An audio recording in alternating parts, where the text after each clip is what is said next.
사랑을 사모하는 자, 하나님의 사랑을 사모하는 자, 하나님의 평안을 바라보는 자, 너의 모든 것 창조하신 우리 주님이 너를 얼마나 사랑하시는지 하나님께 찬양과 경배하는 자, 하나님의 선하심을 닮아가는 자, 모든 것 창조하신 우리 주님이 너를 자녀 삼으셨네. 하나님 사랑의 눈으로 너를 어느 때나 바라보시고, 하나님 인자한계로서 언제나 너에게 기울이시네. 어두운 마음에 밝은 빛을 비춰주시고, 너의 작은 신음에도 응답하시니 너는 어느 곳에 있든지 주를 향하고 주만 바라보지라.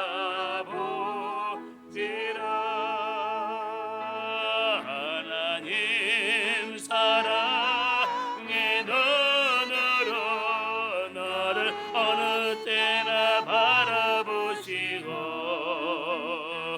하나님 인자한계로서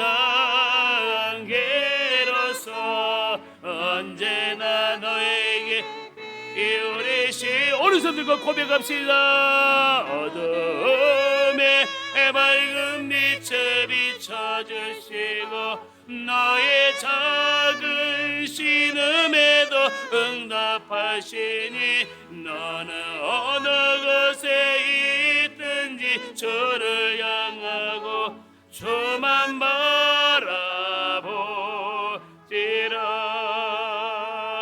주만 바라보지라.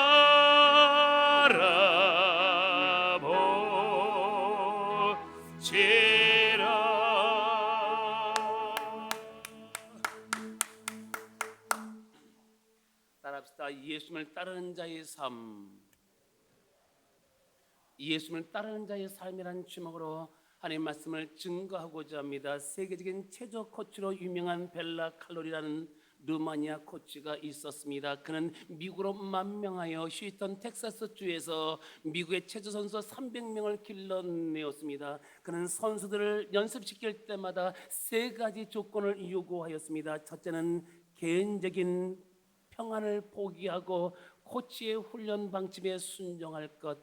두 번째는 생활의 우선순위 중 체조를 이르러 둘 것. 그 다음에 마지막으로 지나간 모든 복잡한 생각을 정리하고 깨끗한 마음으로 체조에 헌신할 것 등을 요구하였습니다. 이와 같은 요구는 예수님께서도 자기를 믿고 따라오는 자들에게 이와 비슷한 말씀을 하셨습니다. 너희는 먼저 가서 하나님의 나라를 전파라고 말씀하였습니다. 그리고 손에 쟁기를 들고 뒤로 돌아보지 말라고 말씀하였습니다. 그뿐만 아니라 그런즉 너희는 먼저 그의 나라와 그 의를 구하라. 그러면 이 모든 것을 너에게 더하신다고 말씀하였습니다. 여러분, 우리는 예수를 믿고 구원받는 순간 예수님을 따라가는 사람이 되었다는 것입니다. 그렇기 때문에 우리 크리스찬들은 거기에 걸맞는 삶을 살아야 된다는 겁니다. 그런데도 오늘날 현대 크리스찬들 중에는 거기에 걸맞지 않는 삶을 사는 사람들이 너무나 많이 있다는 것입니다. 만약에 내가 예수를 믿는 성도, 예수님을 따라가는 성도라고 말한다면 거기에 상하는 삶과 걸맞는 삶을 살아가야 된다는 것입니다. 그렇지만 내가 생명의 길에 서서 복된 삶, 행복한 삶을 살게 될 줄로 주의 이름으로 축원합니다.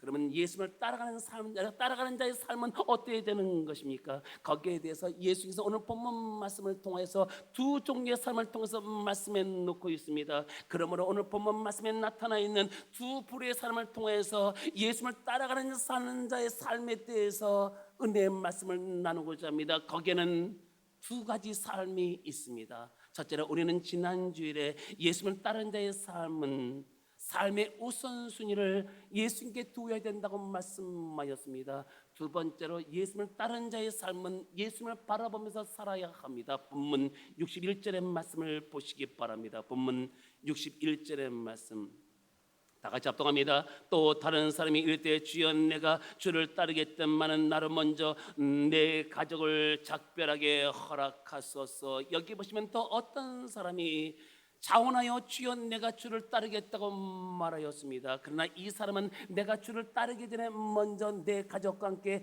작별할 수 있도록 허락해달라고 요청하였습니다. 여러분, 이러한 요청은 우리가 보기에 결코 무리한 것이 아닙니다. 그러나 예수님께서 그와 같은 요청에 대해서 아무 말씀도 하지 아니하시고 도리어 그에게 현재 필요한 말씀을 던져 주었습니다.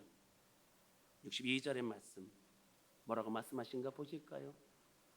예수님의 말씀 합독합니다. 예수께서 이르시되 손에 쟁기를 잡고 뒤를 돌아보는 자는 하나님의 나라에 합당하지 아니하니라 하시니라. 여기 보시면 예수님을 따른 자의 삶의 자세에 대해서 말씀해 주었습니다. 그것은 손에 쟁기를 들고 뒤로 돌아보는 자는 하나님의 나라에 합당하지 않다고 말씀하였습니다. 이 말씀은 예수를 믿고 따라가는 사람들은 뒤를 돌아보지 말고 앞을 바라보면서 전진하라는 것입니다. 왜냐하면 뒤를 자꾸만 바라볼 경우에는 예수님을 제대로 바라볼 수 없고 따라갈 수 없기 때문에 그렇다는 것입니다. 다시 62절의 말씀을 보시기 바랍니다. 62절의 말씀 예수께서 이르시되 손에 쟁기를 잡고 뭘 잡았어요? 쟁기요, 쟁기. 저는 이 말씀을 이렇게 해석하고 싶습니다. 손에 예수님을 잡고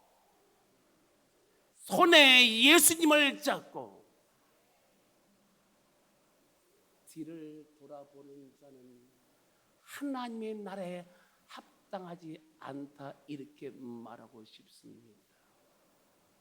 여러분 생각해 보세요. 우리가 예수님을 따라가겠다고 말하면서 자꾸만 뒤돌아본다면 어떻게 주님을 믿고 바라보고 더 나가서 따라갈 수 있겠습니까? 제대로 따라갈 수가 없다는 것입니다. 그렇기 때문에 우리를 자꾸만 뒤돌아보려는 것들을 여러분 꼴까먹게 끊어버려야 된다는 것입니다. 그러면 우리가 예수를 믿고 따라가면서 자꾸만 뒤돌아보게 하는 것이 무엇입니까? 여러분 뒤돌아보게 하는 것이 무엇입니까? 나의 발목을 잡는 게 도대체 뭐라고 생각하십니까? 그것이 우리의 습관일 수가 있습니다. 그리고 우리가 쉽게 저지를 수 있는 죄일 수도 있습니다. 그리고 술과 마약일 수도 있습니다. 그리고 또한 여러분 우리 못난 성격일 수도 있습니다. 그리고 우리 주변 사람일 수도 있습니다. 그리고 또한 부정적인 생각과 말과 행동일 수가 있습니다. 그리고 우리 열등감과 불신앙일 수도 있습니다. 그리고 패배 의식일 수도 있습니다. 바로 이런 것들을 여러분 제거해 버려야 된다는 것입니다. 왜냐하면 이런 것들은 우리가 주님을 믿고 바라보고 따라가는 데 있어서 우리 앞길에 가로막는 장애물이 되기 때문에 그렇다는 것입니다. 여러분 성경의 말씀에 보시면 그러한 사건 하나를 소개해 놓고 있습니다. 이스라엘 백성들이 영향을 받았던 것, 그 영향을 받은 것 때문에 여러분 가나안 땅을 가다가 불의기가 걸리고 말았습니다. 누구한테 영향을 받았는가 한번 보실까요? 현장으로 가보겠습니다. 자, 민수기 11장 4절과 7절의 말씀을 한번 보시기 바랍니다. 민수기 11장 4절부터 7절의 말씀을 한번 여러분 살펴보면서 여러분 이스라엘 백성들이 어디에 영향을 받았는가, 그것도 좋은 영향을 받았는가 나쁜 영향을 받았는가 한번 여러분 체크해 보시기 바랍니다. 자, 민수기 11장 4절부터 7절의 말씀 합독합니다. 그들 중에 섞여 사는 다른 인종들이 탐욕을 품음에 이스라엘 자손도 다시 울며 이르되 누가 우리에게 고기를 주어 먹게 하랴. 우리가 애굽에 있을 때는 값없이 생선과 오이와 참외와 부추와 파와 마늘들을 먹은 것이 생각나거늘 이제는 우리의 기력이 다하여 이 만나 외에는 보이는 것이 아무것도 없도다니 만나는 가시와 같고 모양은 진주와 같은 것이라. 여기 보시면 이스라엘 백성들이 가나안 땅을 향해 가다가 이스라엘 백성들 안에 섞여 사는 무리들에게 나쁜 영향을 받고 여러분 엉엉 우는 장면을 보여주고 있다는 겁니다. 그럼 왜 이스라엘 백성들이 울었습니다? 왜 울었던 원인이 도대체 무엇입니까? 왜 울게 했습니까? 4절 보실까요? 그들 중에 섞여 사는 다른 인종들이, 여기서 말하는 다른 인종들이란 것은 이스라엘 백성들이 애굽에 해방되어 나올 때 따라 나왔던 인종을 말합니다. 그 인종을 가리켜 이집트 사람이라고 말합니다. 그 이집트 사람들이 이스라엘 백성들과 함께 가나안 땅에 가다가 뭘 품어요? 탐욕을 품었다는 겁니다. 그래서 탐욕을 품었다는 것은 여러분 먹는 것이 없다고 불평을 늘어놓았다는 것입니다. 여러분 먹는 것이 없었습니까? 아니에요. 왜 먹는 것이 없었습니까? 여러분 하나님께서 그들에게 만나를 내려주었습니다. 그 만나는 하늘에서 내리는 만나였습니다. 사도 바울은 그 만나를 뭐라고 하는지 아십니까? 신령한 양식이라고 했습니다. 신령한 양식. 우리가 먹는 양식은 무슨 양식? 육신에서 먹는 양식이요. 육의 양식. 사도 바울은 영의 양식, 신령한 양식. 보통 양식이 아니었습니다. 보통 만나가 아니었습니다. 왜 먹을 게 없습니까?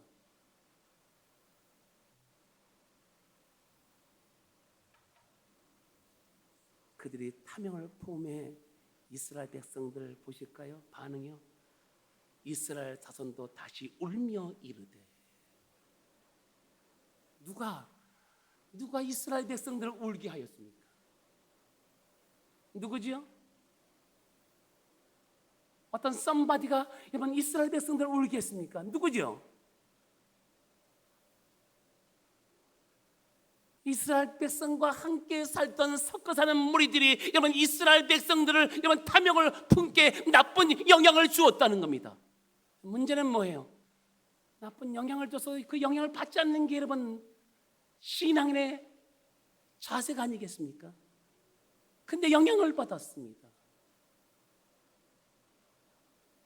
여러분 누가 나를 제껴놓고 둘만 식사했다고 한번 생각해봐. 열 받아 안 받아?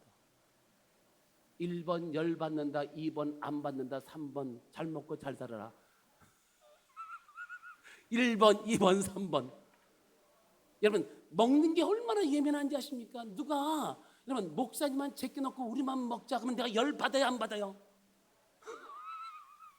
열 받아요. 지금 여러분 먹는 문제가 여러분 우리 인생을 살아가는 데서 가장 예민한 부분 중에 하나, 아니 절제할 수 없는 부분 중에 하나가 뭐냐면 먹는 문제거든요. 지금 여러분 먹는 문제 때문에 지금 현재 이스라엘 백성들이 엉엉 우는 모습을 보시기 바랍니다. 누가 우리에게 고기를 주워 먹게 할꼬? 그들은 먹을 고기가 없어서 지금 불평을 늘어놓고 있습니다. 그러면서 이스라엘 백성들을 과거를 그리워했습니다. 보실까요? 5절 합독할까요? 우리가 애굽에 있을 때에는 값없이 생선과 오이와 참외와 부추와 파와 마늘들을 먹은 것이 생각나거늘. 우리가 애굽에 있을 때 값없이 이 음식을 먹었습니까? 아니에요. 그는 중노동의 대가로 먹은 겁니다. 여러분 지금 과거를 미화시키고 있습니다. 얼마나 충격적인 얘기입니까?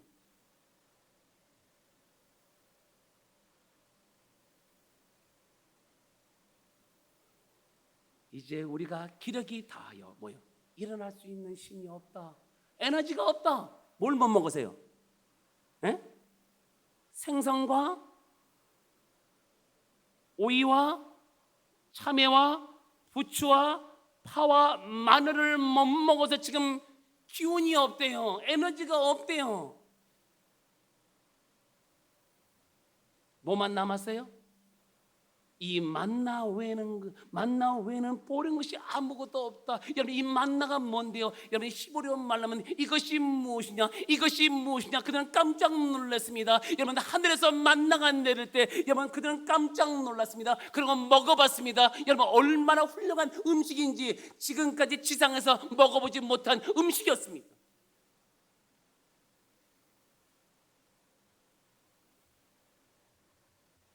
감사해야 되지 않아요? 아멘입니까? 먹고 사는 게 당연한 겁니까? 먹고 사는 게 당연하다고 생각하는 것은 하나님의 은혜가 아닙니다. 당연한 게 어디 있습니까? 모든 게 하나님의 은혜입니다.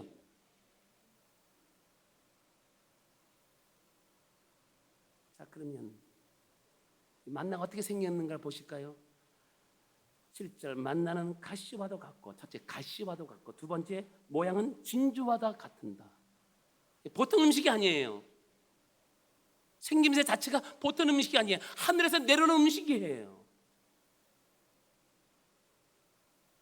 그 다음에 8절, 백성이 두루다니며 그것을 거두어 맷돌을 갈기도 하며 절구에 찢기도 하며 가마에 삶기도 하여 과자를 만들어 먹었으니, 여러분, 막 이렇게도 먹고 저렇게도 먹고, 데쳐도 먹고 쪄서 먹고, 그 다음에 튀겨서도 먹고. 그 맛이 무슨 맛이에요? 기름 섞은 과자 맛 같았더라. 기름에 튀긴 과자. 찐 게 맛있겠습니까? 튀긴 게 맛있겠습니까? 1번 찐 게 맛있다, 2번 튀긴 게 맛있다. 1번, 2번. 여러분들이 입을 벌려서 은혜를 받게 하려고 여러분 목사가 그 질문 같지 않은 질문을 던질 때 여러분 그냥 응해주면 안 돼? 1번 찐 게 맛있다, 2번 튀긴 게 맛있다. 튀긴 게 맛있어요.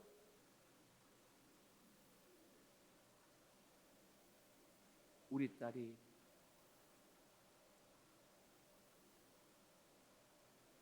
신학대학교 강의를 하고 있습니다. 추석을 맞이해서 학생들이 선물을 막 보내는 거야. 그럼 전화가 왔는데, 엄마, 굴비가 맛있는 굴비가 왔어. 우리 사람이, 슬기야, 아빠가 얼마 전에 TV에서 선전하는 굴비를 보고서 너무 먹고 싶다고 한다. 좀 보내라. 그래서 굴비가 도착했어요. 그래서 우리 사람이 굴비를 요리하는 거예요. 어떻게 하면 좋을까 막 그러기를 알아서 하라고 했더니 쪄서 갖고 왔어요. 찐 건 맛있겠어요? 맛없겠어요?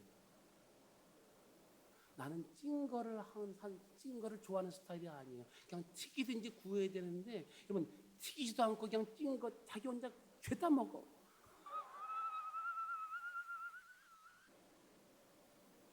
먹다가 중단했어요. 웃는 사람들은 하나님의 은혜가 지금 흐르고 있는 겁니다. 여러분 심령 속에. 아멘. 웃지 않고 계속해서 인상을 쓰고 웃기는커녕 그냥 지금도 여전히 잠을 자는 사람들은 하나님의 은혜가 임하지 않는 거예요. 여보, 나는 찐 거 싫어. 당신 다 먹어. 난 튀긴 거 좋아해. 뭐라는 줄 알아요? 튀긴 거는 몸에 안 좋아. 자기가 죄다 먹더라고. 그러니까 음식은 남편을 좋아하는 것을 음식한 게 아니라 자기가 먹고 싶은 요리를 했구나.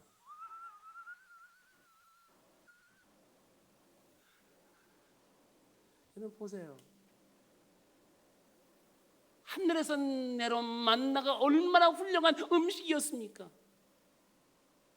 그런데 그것도 매일같이 여러분 하늘에서 만나를 내려주셨습니다. 보실까요?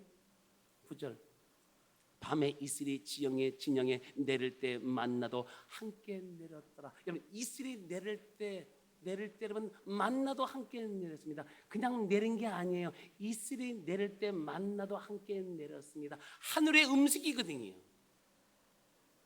어디다 내렸습니까? 이스라엘 백성들이 텐트를 치는 그곳에 여러분 만나가 여러분 소복하게 쌓여 있었습니다. 이 음식이 맛이 없어요?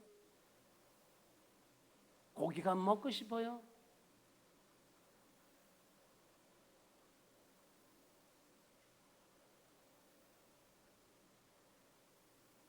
그들은 그 옛날 과거를 돌아보면서 먹는 문제 때문에 엉엉 울었습니다. 여러분 그렇다고 해서 그들에게 먹을 것이 없었습니까? 아닙니다. 조금 전에 말한 순간처럼 여러분 하늘에서 여러분 만나 여러분 그 누구도 먹을 수 없는 여러분 이스라엘 백성들만 먹을 수 있는 신령한 양식을 그들은 공급받았습니다.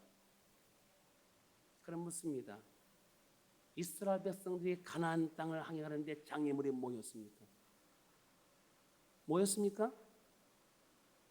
그것은 이스라엘 백성들에게 섞여 사는 무리와 함께 여러분 그 옛날 먹었던 음식이었습니다. 그럼 여러분들에게 묻습니다. 그럼 여러분들이 주님을 바라보고 따라가는데 장애가 되는 것이 무엇입니까? 주님을 믿고 바라보고 따라가는데 장애물이 되는 게 무엇이라고 생각하십니까? 이것을 제거해야지만 주님을 따라갈 수 있을 거 아니에요. 이것을 제거해야지만 주님을 믿을 거 아니에요. 이것을 제거해야지만 주님을 바라볼 게 아니에요. 물어보겠습니다. 1번 나 자신이 장애물이다. 2번 그 누가 장애물이다. 3번 코로나19가 장애물이다. 1번, 2번, 3번 나 자신이에요. 어떤 썸바디도 아니에요. 그 무엇도 아니에요. 코로나19도 아니에요. 정확한 음력에 따지면 그 무엇 때문에 그 누구 때문에가 아니에요. 나 자신이 장애물이에요. 내가 주님을 믿고 주님을 바라보고 따라가는데 장애물이 뭔지 아십니까? 나 자신이 장애물이라는 것입니다. 여러분 우리도 주님을 바라보면서 나갈 때 내 주변 사람이 장애물이 될 수가 있습니다. 우리의 과거가 장애물이 될 수가 있습니다. 그리고 우리가 끊지 못하는 옛 습관이 장애물이 될 수가 있습니다. 그리고 쉽게 포기하는 우리의 연약한 의지가 장애물이 될 수가 있습니다. 그리고 또한 만족하지 못하는 우리의 불평불만이 장애물이 될 수가 있습니다. 그리고 남모르는 컴플렉스가 우리의 장애물이 될 수가 있습니다. 그리고 불신앙과 질병이 우리의 장애물이 될 수가 있습니다. 바로 우리 성도들은 이러한 것들을 신앙의 힘과 기도의 힘으로 제거해야 합니다. 그래야지만 주님을 바라보면서 앞으로 향해 전진해 나갈 수 있습니다. 만약에 그것을 제거하지 않으면 우리 신앙이 이리 흔들리고 저리 흔들리게 되게 되며 이리 휩쓸리고 저리 휩쓸리게 되면 나중에는 신앙의 내일에서 이탈하여 길을 잃어버리게 되는 것입니다. 그러므로 우리 성도들은 먹고 놀아도 우리의 목표이신 예수 그리스도를 바라보면서 먹고 놀아야 되는 것입니다. 돈을 벌어도 여러분 주님을 바라보면서 돈을 벌어야 된다는 것입니다. 우리가 사랑해도 여러분 주님을 바라보면서 사랑해야 된다는 것입니다. 그리고 우리가 그 누구와 관계를 맺어도 주님을 바라보면서 관계를 맺어야 되는 것입니다.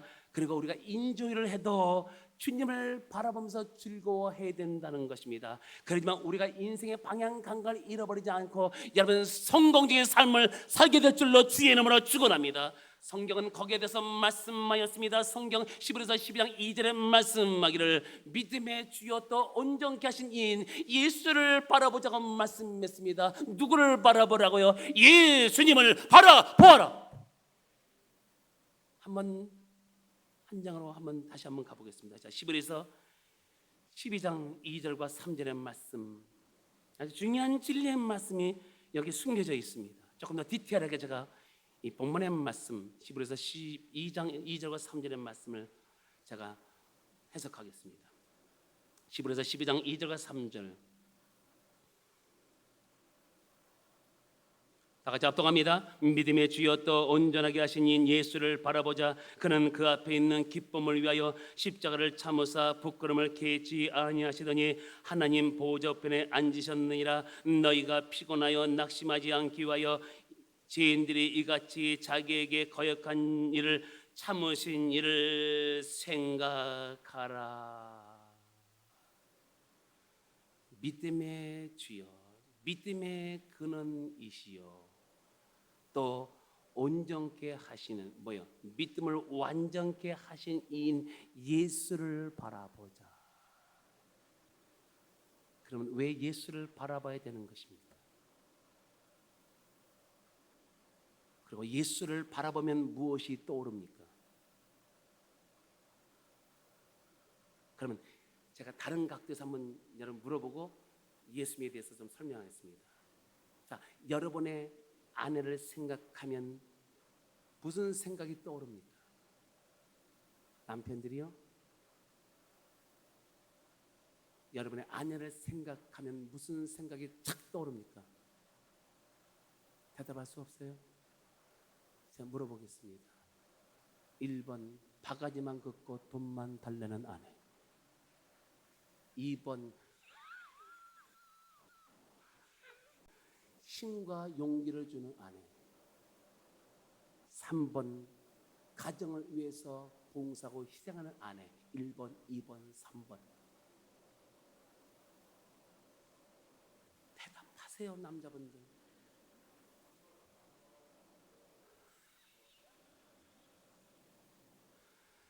(1번) (2번) (3번)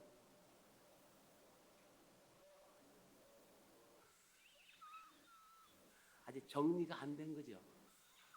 아직도 여전히 10년, 20년, 30년, 40년, 50년 살아도 내 아내가 어떤 여자인지 정리가 안 된 거예요. 아내 하면 탁 떠오르는 생각이 있잖아요.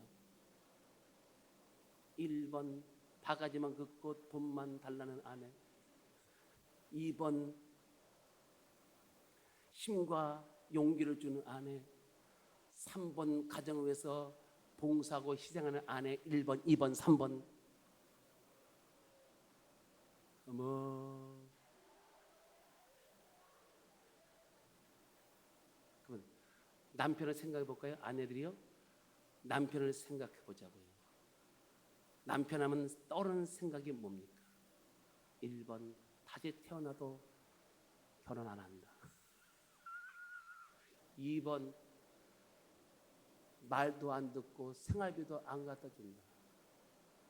3번 사랑스럽고 자려운 남편. 1번, 2번, 3번.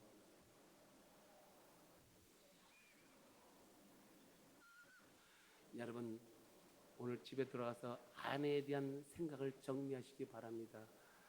남편 여러분, 아내 여러분, 정리하시기 바랍니다. 자, 우리가 누구를 생각하면 순간적으로 떠오르는 생각이 있지 않습니까?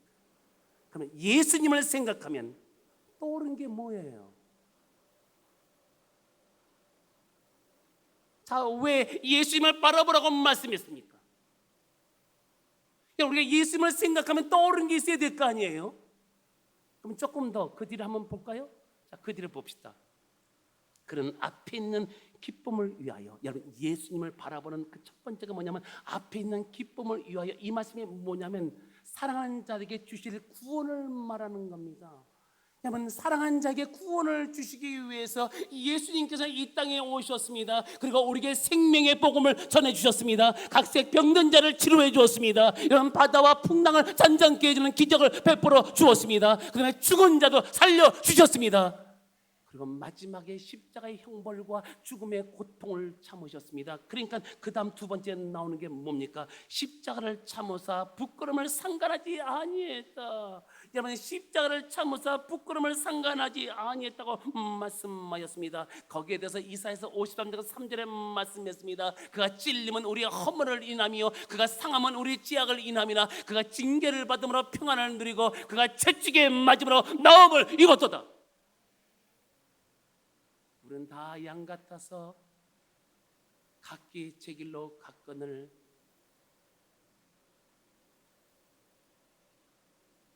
우리의 모든 죄악을 그에게 담당시키셨도다.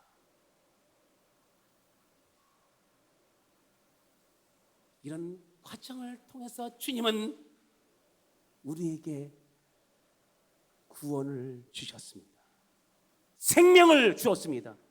영생을 주었습니다. 천국을 주었습니다. 그 다음에 부활하셨습니다. 네 번째가 뭔지 아십니까? 나오잖아요. 하나님의 보좌 우편에 앉으셨느니라. 영광스러운 하나님의 보좌에 앉으셨다. 그분의 동기가 뭐였습니까? 기쁨이었습니다. 그 기쁨이 뭐였습니까? 우리에게 구원을 주고자 하는 그 기쁨 속에 출발하고 그 나머지는 여러분 모두 다 그분이 참고 임리하고 죽음과 부활을 통해서 영광을 얻게 되었던 것입니다. 여러분, 십자가의 형벌과 죽음의 고통이 없이는 영광이 주어지지 않습니다. 크로스가 없이는 크라운이 지어질 수가 없습니다. 바로 그런 주님을 바라봐라. 바로 그런 주님을 생각하라. 뭐라고 보세요? 3절에 참으신 이를 생각하라. 2절에 뭡니까? 예수를 바라보자. 예수를 바라보자는 영어 성경에 보니까 예수께 우리의 두 눈을 고정시켜라. 우리의 두 눈을 예수님께 고정시키라. 아멘. 옆을 봐도 안 됩니다. 좌우를 봐도 안 됩니다. 뒤를 보아도 안 됩니다. 왠지 아십니까? 마귀가 우는 사자처럼 우리를 들어삼키려고 합니다. 여러분, 세상에는 유혹이 많습니다. 쾌락이 많습니다. 좌우 살피다가 다칠 수가 있습니다. 뒤를 돌아보다가 사고 날 수 있습니다. 충돌이 생길 수가 있습니다. 예수를 믿고 하나님의 자녀된 변화된 성도는 포커스를 예수님께 고정시켜야 될 줄로 주의 이름으로 축원합니다. 여러분, 실제로 성경의 말씀에 보시면 예수님을 바라보면서 성공적인 삶을 살았던 신앙인이 있습니다. 그 사람은 바울이라는 사람이었습니다. 그는 뭐라고 고백했습니까? 이미 얻었담도 아니요 온전히 이뤘담도 하며. 이미 얻었담도 아니요 온전히 이루었다 함도 아니라. 이 말이 뭔지 아십니까? 아직도 멀었다는 겁니다. 그러면 사도 바울이 아직도 멀었다. 그래서 그는 예수님을 표대로 삼고 앞으로 달려갔다고 고백하고 있습니다. 여러분, 어떠십니까? 달려가고 있습니까? 아니면 지금 현재 천천히 걸어가고 있습니까? 아니면 중간 정도 빠르게 걸어가고 있습니까? 여러분의 신앙은 지금 어디에서, 어느 위치에 서 있는 것 같습니까? 사도 바울의 신앙과 비교한다면 여러분들 현재 주님을 향해서 달려가는 신앙을 가지고 있음을 인정하시면 아멘 하시기 바랍니다. 그러면서 디모데후서 4장 7절에 뭐라고 했습니까? 나는 선한 싸움을 싸웠다. 신앙은 싸우는 거예요. 누구와 싸우는 겁니까? 마귀와 싸우는 거예요. 나 자신과 싸워야 됩니다. 죄와 싸워야 됩니다. 세상과 싸워야 됩니다. 선한 싸움을 싸우고 달려갈 길을 마치고 믿음을 지켰으니 이제부로는 나를 위하여 의의 면류관이 예배되었으니 나뿐만 아니라 주의 나타나심을 사모하는 모든 자에게 의의 면류관을 주신다고 말씀하였습니다. 여러분이 사랑하고 존경하는 주영기 원론 목사님이 지난 화요일날 오전 7시 13분에 86세 일기로 소천하셨습니다. 저는 충격 그 자체였습니다. 저는 매일같이 하도 빠짐없이 살려달라고 그렇게 기도했건만 떠나셨습니다. 제 마음은 텅 빈 허전했습니다. 왠지 모르게 자꾸만 눈물이 나왔습니다. 저는 발인 예배 드릴 때 하염없는 눈물을 흘렸습니다. 그러면서 오늘 조영기 목사님과 저와의 관계를 한번 생각해 보았습니다. 제가 구원받은 것 하나님의 은혜지만 원론 목사님을 통하여, 내가 신앙이 성장하고 성숙한 것 원론 목사님을 통하여, 내가 신학교를 간 것도 원론 목사님을 통하여,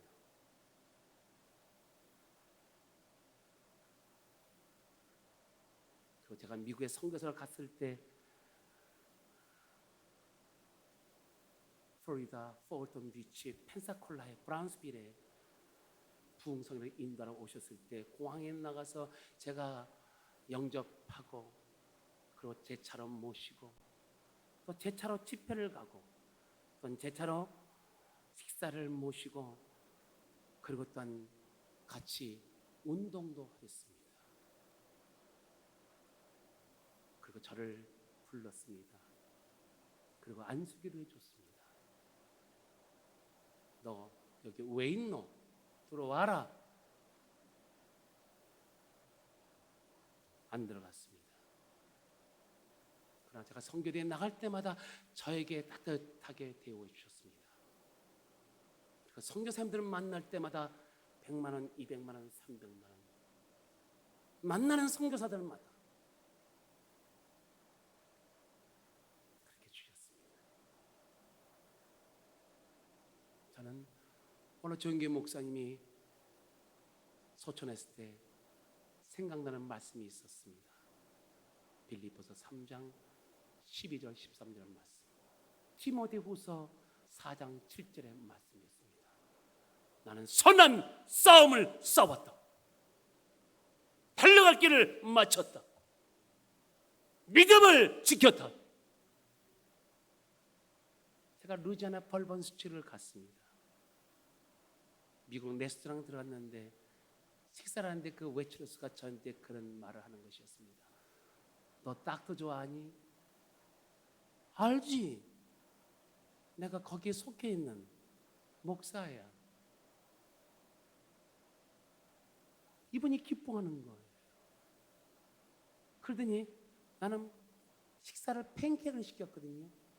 팬케이크와 그다음에 다른 등등의 식사를 시켰는데 이 사람이 막 엉뚱한 것을 막 갖다 주는 거예요. 너 왜 이걸 다 주느니? 조영기 목사님과 가깝다며? 너를 보는 게 조영기 목사님 보는 것 같다. 왜? 이 사람이 은혜를 받고 조영기 목사님을 통해서 변화된 사람이었습니다.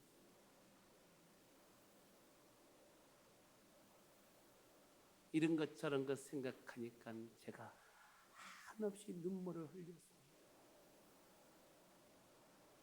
앞으로 여의도 순복음교회가 어떻게 될까 걱정도 하였습니다. 세계적인 교회를 만들고 떠나신 목사님, 세계적인 교회를 작품을 남기고 떠나신 그 목사님은 선한 싸움을 싸웠다. 달려갈 길을 마쳤다. 믿음을 지켰다. 여러분, 저것도 우리의 고백이 이렇게 되는 거 아니겠습니까? 저와 여러분의 고백의 마지막 순간에 하나님, 저는 선한 싸움을 싸웠습니다. 하나님, 달려갈 길을 다 마쳤습니다. 주여, 내가 믿음을 지켰습니다. 이런 고백이 나와야 되는 거 아니겠습니까? 여러분, 그렇다면 오늘 히브리서 12장 2절의 말씀처럼 예수 그리스도에게 우리의 포커스를 맞춰야 될 줄로 믿습니다. 여러분, 지금은 공인이 되었지만 영화 슈퍼맨 주인공 역할을 했던 크리스토퍼 리브란 사람을 모르는 사람이 없을 겁니다. 그는 할리우드의 유명한 배우였습니다. 그런데 그가 승마를 타다가 말에서 떨어져 전신마비가 된 상태에서 인생을 살아가게 되었습니다. 그가 살아있을 때 어느 기자와 함께 특별 인터뷰를 하였습니다. 얼마나 그 인터뷰가 감동되었던지 아직도 저는 그 인터뷰 내용을 기억하고 있습니다. 여러분, 어떤 여자분은 그 인터뷰에 너무나 감동을 받아서 전신마비 연구기금으로 100만 불을 기부했습니다. 여러분, 크리스토퍼 리브의 인터뷰가 미국인들의 심령을 올려버렸습니다. 신금을 올렸다는 겁니다. 기자가 크리스토퍼 리브에게 이런 질문을 했습니다. 당신은 승마에서 떨어진 후에 새로운 목표를 가지고 있습니까? 네, 새로운 목표를 가지고 있습니다. 나는 지금 전신마비 척추 환자를 고치기 위해서 의학기금을 마련하고 있는 중입니다. 지금까지 정부에서 80억 달러를 그들을 돌보기 위해서 소비하였지만 이제는 돌보는 것은 마치면 안 되고 그들을 고치는 방법을 저는 찾고 있습니다. 두 번째, 전신마비 환자가 된 후에 새삼스럽게 느낀 것이 있습니까? 네, 느낀 것이 있습니다.